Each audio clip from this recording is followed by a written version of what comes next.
అందులో ఇప్పటికే 350 ఎకరాలు అయిపోయింది. ఇది ప్రేమ వివాహమా, పెద్దలకు తెచ్చిన వివాహం?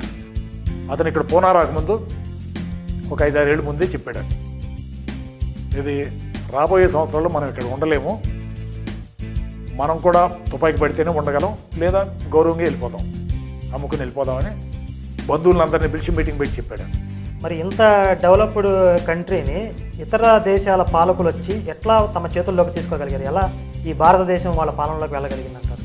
మీ బాల్యం గురించిన విశేషాలు ఏమన్నా కొంచెం మాతో పంచుకోవచ్చు కదా? జాతీయవాద శంఖనాదాన్ని నేను అదృష్టాన్ని నమ్ముకున్న వాడిని కాదు, కర్మే నా పూజ, కర్మే నా ధర్మం.